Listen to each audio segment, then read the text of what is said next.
ہماری حکومتوں سے محاذرہ ہی نہیں ہے، نہ ہم اس کے قائل۔ حکومت کوئی بھی بن جائے، حکومت استقرار پا جائے، اس کو توڑنا، ٹانگیں کھینچنا ہمارا منہج ہی نہیں۔ پھر دعا ہے کہ یا اللہ اس کو اگر سیدھا ہے تو اس کو استقامت دے، اور ٹیڑھا ہے تو اس کو ہدایت دے۔ یہ ٹانگیں کھینچنا فتنہ ہے، کرسی مل جائے ہمیں تڑپ رہے ہیں، یہ ہمارا پروگرام ہی نہیں۔ ہمارا پروگرام یہ عقیدہ پڑھو، علم حاصل کرو، اور اپنی حدود کے بغیر اس کو پھیلاؤ۔ اگر توحید کو سچے طریقے سے پھیلانے میں کامیاب ہو گئے تو اللہ تعالیٰ آپ کو زمین کی خلافت دے سکتے۔ خلافت کسبی چیز نہیں ہے، واقعی چیز ہے۔ نعرے لگا رہے ہیں نظام خلافت، نظام خلافت۔ کس نبی نے خلافت کی کوشش کی؟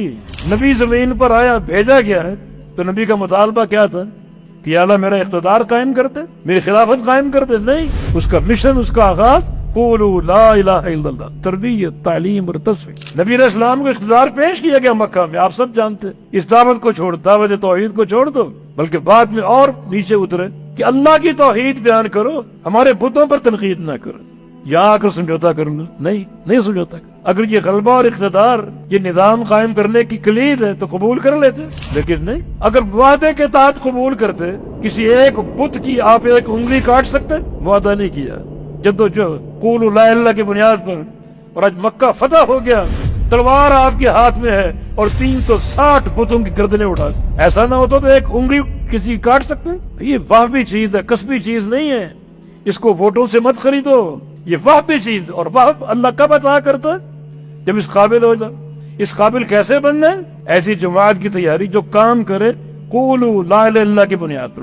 بس یہ عمل جو انبیاء کا مشن ہے، اسی کو زندہ رکھو، اسی کو قائم رکھو۔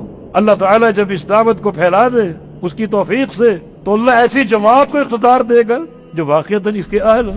اے ایمان والو، اگر تم سب مرتد ہو جاؤ تو اللہ دوبارہ دین قائم کرنے پر قادر ہے۔ یا اللہ کیسے؟ اللہ چاہے تو کن کہہ کر قائم کر دے، آسمانوں پر قائم ہے نا، سارے فرشتے اللہ کے فرما بردار ہیں جو اربوں خربوں کی تعداد میں۔ اللہ زمین پر بھی قائم کر سکتے، مگر نہیں، زمین پر قائم کرنے کے لیے اللہ کا نظام یہ ہے کہ زمین پر تم قائم کرو۔ بقوم، اللہ ایک قوم کو لائے گا یحبهم ویحبونہ، جس قوم کی علامت اور نشانی کیا ہے؟